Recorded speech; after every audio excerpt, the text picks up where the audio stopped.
Eu não sei qual é a sua reação quando alguém diz eu faço parte de uma igreja, ou eu sou um crente, eu sou um cristão. Infelizmente, a palavra igreja ela tem sido deturpada no decorrer da história humana. Muitos grupos, que se reúnem e levam até em placas, o nome igreja, infelizmente às vezes dão realmente o que falar porque fazem coisas que contrariam o que a Bíblia ensina sobre igreja. A única fonte verdadeira, fiel, a única fonte onde nós podemos aprender de fato o que é a igreja de Jesus, esse povo que se reúne aqui na terra, esse povo que tem um Senhor chamado Jesus Cristo, é a Bíblia Sagrada. É na Bíblia que nós encontramos as bases para a existência, para o propósito e para a missão da igreja. Eu não tiro a razão de pessoas que, quando ouvem o nome igreja, se arrepiam, têm uma certa ojeriza por esse nome, porque às vezes as pessoas têm um conceito de igreja porque estão olhando nesses maus exemplos. Mas eu queria convidar você a pensar comigo um pouco sobre o que é a igreja de Jesus, o que é, como funciona, como que esse povo chamado igreja vive aqui na Terra. E eu convido você, a partir dessa reflexão, a fazer parte da igreja de Jesus Cristo, ter Jesus como Senhor da sua vida. Eu quero ler alguns textos no Evangelho de Mateus. O primeiro texto é Evangelho de Mateus, capítulo 4, versículos 18 a 22. Diz assim: caminhando junto ao mar da Galileia, viu dois irmãos, Simão, chamado Pedro, e André, que lançavam as redes ao mar, porque eram pescadores, e disse-lhes: vinde após mim, e eu vos farei pescadores de homens. Então eles deixaram imediatamente as redes e o seguiram. Passando adiante, viu outros dois irmãos, Tiago, filho de Zebedeu, e João, seu irmão, que estavam no barco, em companhia de seu pai, consertando as redes, e chamou-os. Então eles, no mesmo instante, deixando o barco e seu pai, o seguiram. Um outro texto encontra-se no Evangelho de Mateus também, capítulo 9, versículo 9, diz assim: partindo Jesus dali, viu um homem chamado Mateus, sentado na coletoria, e disse-lhe: segue-me. Ele se levantou e o seguiu. Caminhando um pouco adiante, no capítulo 9 de Mateus, versículos 35 até o 38, diz assim: percorria Jesus todas as cidades e povoados, ensinando nas sinagogas, pregando o evangelho do reino e curando toda sorte de doenças e enfermidades. Vendo ele as multidões, compadeceu-se delas, porque estavam aflitas e exaustas como ovelhas que não têm pastor. E então se dirigiu aos seus discípulos: a seara, na verdade, é grande, mas os trabalhadores são poucos. Rogai, pois, ao Senhor da seara que mande trabalhadores para a sua seara. Um detalhe importante, e interessante também nesses textos é que a palavra de Deus mostra que para ser igreja, para uma pessoa dizer que é discípulo ou discípula de Jesus e as pessoas seguir, não é uma atitude, em primeiro lugar, da própria pessoa, mas é algo que nós chamamos de vocação, uma vocação divina, onde Deus vem e alcança aqueles que Ele vai chamando para fazerem parte do seu povo. Você percebe nos dois textos que esses rapazes, eles estavam na sua vida comum, eles estavam nos seus trabalhos, eles eram pescadores, Mateus era coletor de impostos, e Jesus então chega na rotina da vida, no cotidiano da vida, ali naquele contexto que eles estavam vivendo, e os chama. Então Jesus diz, olha, eu quero que vocês me sigam. E a igreja de Jesus é uma igreja vocacionada, é uma igreja que é chamada pelo próprio Deus para estar seguindo a Ele. Para quê? Jesus ele fala no capítulo 9, no versículo 37 e 38, que a seara na verdade é grande, mas os trabalhadores são poucos, que era para os discípulos rogarem ao Senhor da seara, que é Deus, para que Ele envie, Ele mande trabalhadores para a sua seara, ou seja, Deus mesmo chame a sua igreja, o seu povo, os seus discípulos e discípulas para irem fazendo a missão para a qual Ele os vocacionou.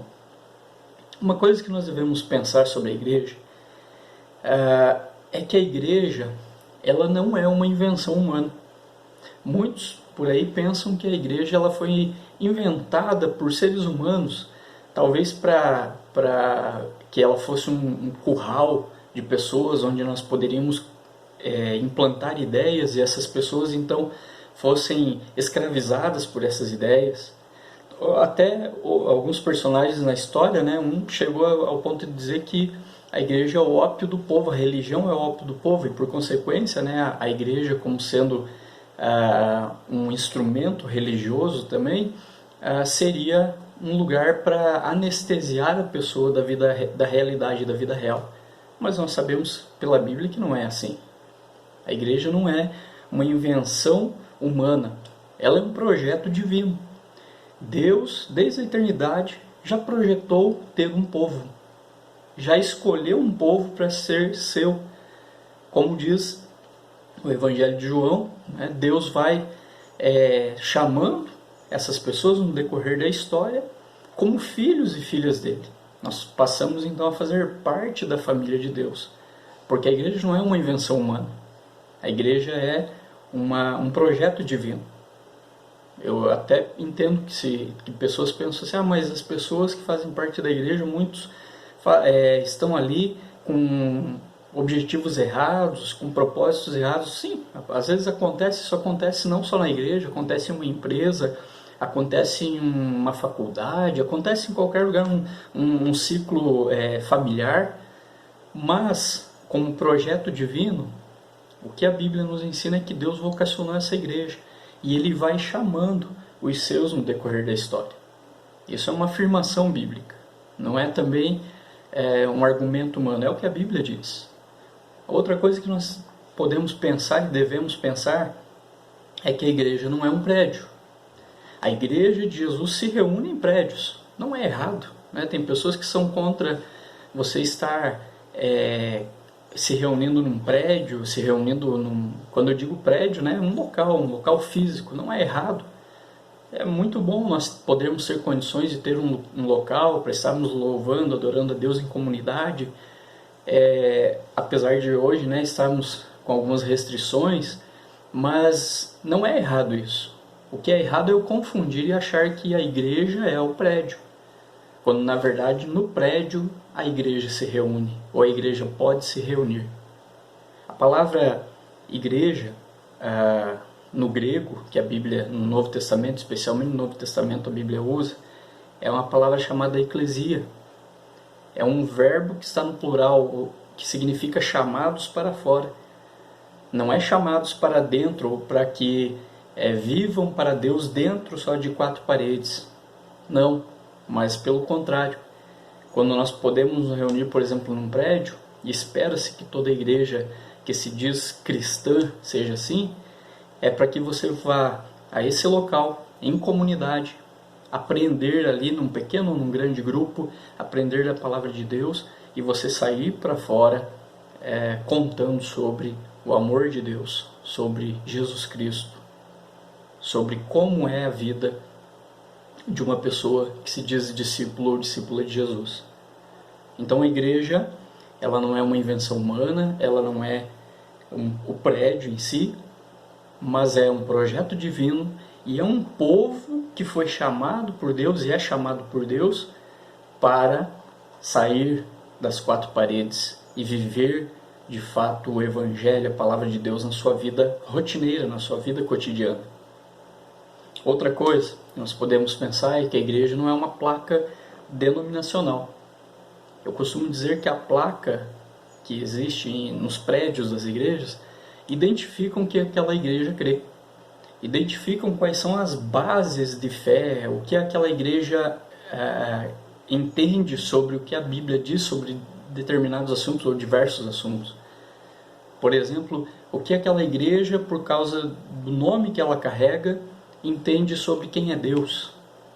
Então a igreja não é uma placa denominacional. Quando as pessoas olham para uma igreja e dizem assim, olha, aquela igreja ali eu não vou entrar porque, poxa, é cheio de gente que é pecadora, é gente que faz coisas erradas.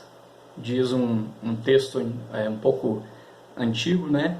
Se você acha que a igreja é um lugar de hipócritas e pecadores, bem-vindo. Há sempre lugar para mais um. Porque de fato a igreja não é feita de pessoas perfeitas, mas de pessoas que são pecadoras, que foram salvas pelo sangue de Jesus. E aquela placa que está na parede, está ali no muro, não significa muitas vezes que aquela igreja de fato é uma igreja correta, uma igreja bíblica. Né? Dizemos uma igreja correta no sentido de que essa igreja segue de fato o que a Bíblia diz. Pode ser que não siga, mas a placa da igreja identifica o que aquela igreja crê, mas a placa não é a igreja. Outro pensamento também é que a igreja não é uma instituição religiosa, né? Ela não é a instituição, ela não é aquele CNPJ, aquele papel que está ali.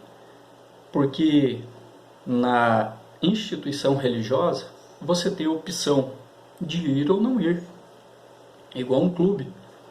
Igual quando você faz parte de um grupo seleto, um grupo de afinidades, você vai ou não vai, você tem a sua opção. Agora, da igreja, que não é uma instituição religiosa, Deus não revelou na Bíblia um CNPJ ali dizendo, olha, quem carregar esse CNPJ é minha igreja, não. Mas a igreja é um povo. A igreja é o povo de Deus. Então nessa igreja não tem a opção de ir ou não ir. Ou você faz parte ou você não faz parte. E Deus então, novamente falo, né? Porque a igreja de Jesus é uma igreja vocacionada por Deus. Deus é quem chama aqueles que são seus. Não para uma placa, não para uma instituição religiosa, não para um prédio, não. Mas para ser povo dele. E uma última coisa aqui, um último pensamento, né, é que a igreja não é um sozinho. Muitas pessoas pensam e dizem até, olha, eu posso ser a igreja sozinho lá na minha casa, eu posso ser a igreja onde eu estiver. Sim, você é a igreja, porque eu acabei de falar que nós não somos o prédio, a placa, a instituição religiosa, uma invenção humana. Mas se você não compreender que a igreja ela traz o sentido de comunidade, de você fazer parte de um povo, então o teu entendimento está totalmente errado e um entendimento antibíblico. Porque o que a Bíblia diz é que a igreja é um povo. E ponto final. Nós só somos completos como igreja quando nós fazemos parte de um povo. E novamente eu falo, eu não estou falando que você faz parte de uma denominação, de uma placa de igreja, uma instituição religiosa. Essas coisas são importantes, porque trazem uma certa organização e até um certo respeito ao povo de Deus aqui na Terra. Mas, principalmente, né, além de todas essas coisas, a igreja é uma comunidade. Quando eu me afasto dessa comunidade, eu sou uma parte da igreja. Pedro diz que nós somos pedras, nós somos tijolos de uma construção. E você sabe muito bem que um tijolo sozinho ele não é um prédio, ele não se torna uma casa. Ele precisa de outros tijolos, ele precisa fazer parte para ser um todo. Então a igreja, ela é uma comunidade de pessoas, uma assembleia de pessoas, ou seja, uma reunião. É interessante nós pensarmos que a Trindade, a Santíssima Trindade, o Pai, o Filho e o Espírito Santo, são uma comunidade, são uma família. E Deus, triuno, ele expressou isso na vida da igreja, permitindo que nós façamos parte também de um povo. Por isso a igreja, então, não é um sozinho. E nós precisamos lembrar que o conceito bíblico sobre a igreja tem a sua origem exclusivamente em Deus. É Deus que revela desde o Antigo Testamento, dizendo que tem um povo, dizendo que aquele povo seria seu. Você pode olhar no livro de Jeremias, capítulo 32, versículo 38, no livro de Ezequiel, capítulo 37, versículo 27, você vai encontrar essa ideia. Esse princípio divino de Deus dizendo, eu tenho um povo, eu chamo esse povo, eu amo esse povo, eu trago a mim mesmo esse povo, eu atraio com benignidade esse povo para mim. Então, Deus é quem é o dono e senhor da igreja. Ele é quem vocaciona esse povo para vir até Ele mesmo e adorá-lo. Após a queda humana no Jardim do Éden, nós encontramos já Deus em missão. Você já tinha parado para pensar nisso? Quando Adão e Eva eles pecam, eles desobedecem a Deus, eles entram em rebelião com Deus e juntamente toda a humanidade entra nessa rebelião. Deus vem de encontro ao ser humano. Você vai ler, né, lá no início da Bíblia, lá, especialmente o capítulo 3 de Gênesis, quando a serpente engana Eva, entra ali num acordo com Adão de comerem fruto proibido. Depois que isso acontece, Deus vem procurá-los. Não é que Deus não sabia onde eles estavam, não é que Deus tinha perdido eles de vista, não. Mas para mostrar que Ele queria saber da humanidade em Adão e Eva, o que eles haviam feito. Deus então chega para eles e diz, Adão, onde você está? Você percebe isso? Você percebe Deus, mesmo o ser humano, nossos primeiros pais, tendo desobedecido a Ele, Deus ainda vem com graça e misericórdia buscá-los, encontrá-los. Vem, como a gente costuma dizer, vem atrás do ser humano. Vem atrás deles, buscando eles para ainda conversar com a humanidade, com Adão e Eva. Então Deus, Ele é a primeira pessoa, o primeiro missionário, né, em essência e com toda a autoridade, para chamar a igreja, para chamar o seu povo, desde o início de toda a nossa existência como humanidade. Nesse processo de salvação, né, do ser humano, Deus, num tempo histórico, Ele envia Jesus Cristo, Ele envia o seu Filho, que ao encarnar-se agora, Ele próprio continua essa missão. Olha que interessante, né? Deus lá, quando Adão e Eva pecam, Ele os busca, Ele vem conversar com eles e traz promessas de maldição, né? E logo em seguida você vai encontrar uma geração vinda de Adão e Eva que voltou a adorar a Deus. E passa-se toda a história até chegar no Novo Testamento em Jesus Cristo. Jesus, o Filho de Deus, ou Deus encarnado na Terra, continua essa missão de chamar o ser humano ao arrependimento. De perguntar, o que você fez? Onde você está? E o ser humano então responder a esse chamado e passar a adorar a Deus. E quando Jesus então ele tem o seu ministério, ele morre, ele ressuscita, ascende aos céus. Antes disso, antes de ascender aos céus, Jesus deixou uma missão para os seus discípulos e discípulas, que era para eles irem por todo mundo pregar o evangelho a toda criatura. E antes de Jesus morrer, ressuscitar, ascender aos céus, nós encontramos os nossos personagens dos textos que nós lemos.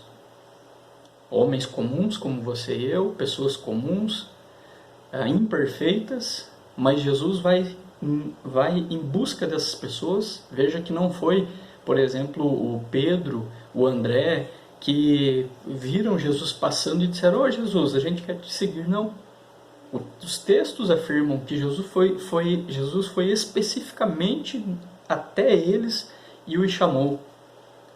Falou assim: larguem tudo que vocês estão fazendo aí, porque eu tenho uma missão para vocês, eu tenho um propósito maior. Eu quero que vocês me sigam e vocês deem continuidade a essa missão. Jesus estava então vocacionando esses homens, como foram os primeiros precursores ali da igreja, não do povo de Deus, porque o povo de Deus é, como eu falei, né, desde do Gênesis a gente encontra já a ideia do povo de Deus, o princípio, o conceito do povo de Deus revelado pelo próprio Deus. Mas agora como igreja, como o povo que seria posteriormente chamado de cristão, seguidores de Cristo, Jesus mesmo vem e vocaciona. Da mesma forma como Jesus veio a esses homens, os chamou, os vocacionou, chamou eles para essa missão que num primeiro momento é divina, é de Deus, da mesma forma Jesus está nos chamando. Jesus chama chama você, para fazermos parte do povo de Deus, para arrependidos dos nossos pecados, passarmos a confiar na bondade, no amor, na graça e na misericórdia de Deus pela nossa vida, permitindo que Jesus morresse, fosse até a cruz para nos salvar, permitindo que Jesus ele se entregasse na cruz para salvar nós dos nossos próprios pecados e nos fazer discípulos e discípulas dele, para participarmos e sermos cooperadores na missão. É muito bonito nós pensarmos que Deus nos dá o privilégio de nos vocacionar, de nos chamar para a mesma missão que ele fez na pessoa de Jesus enquanto esteve aqui na Terra. Para participar desse movimento que não é uma placa, não é uma instituição religiosa, não é um CNPJ, não é uma denominação, mas é um povo, para participarmos desse povo e testemunharmos do amor de Deus pelo ser humano. Portanto, da mesma forma como Jesus viu aqueles homens que estavam ali nos seus afazeres, ele nos viu, ele nos enxergou. Desde a eternidade Deus nos enxergou. E no momento histórico, no momento certo, talvez seja hoje, quando você está ouvindo essa breve reflexão, em breve mensagem aqui, um dia histórico, onde ele tem te chamado para fazer parte do seu povo e ser um cooperador na sua missão. Ele também nos chamou e nos chama para que nós sejamos propagadores da mensagem de salvação a toda criatura, a todos os seres humanos, e para a obra do seu reino. Fazer parte do reino, ser um súdito de Jesus, é um privilégio maior de todo o universo, porque você deixa de servir a você mesmo, ao seu ego, à sua própria ambição, para você servir a algo maior que é Deus, a pessoa de Deus, o Rei Jesus Cristo.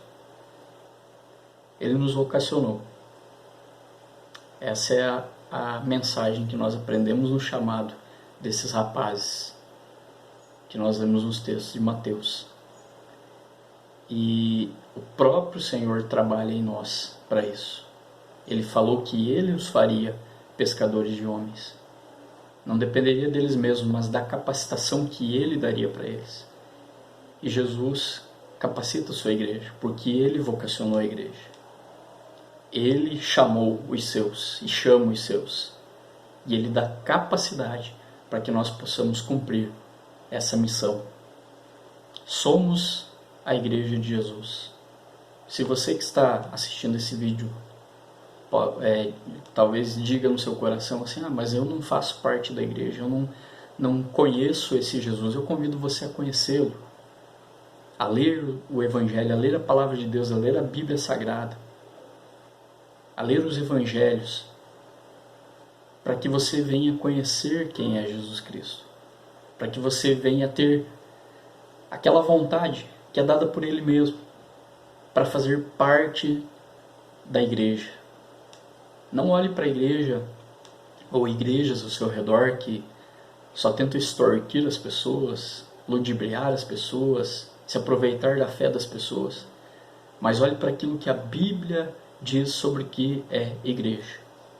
E procure um grupo cristão, um grupo que de fato segue o que a Bíblia diz, para que você cresça no conhecimento da palavra, no amadurecimento da fé, na vida comunitária, na vida de amor a Deus e amor ao próximo. Mas acima de tudo isso, busque a Jesus Cristo, o Senhor da igreja, aquele que vocaciona, que chama os seus. E quem sabe está te chamando no dia de hoje. Eu espero que tenha sido uma mensagem abençoadora para a sua vida, desafiadora também, e que você possa ter a bênção de Deus, a graça de Deus, o amor de Deus Pai, a graça de Jesus, Deus Filho, e a eterna compaixão do Espírito Santo, que é Deus, sobre a sua vida. Que Deus te abençoe.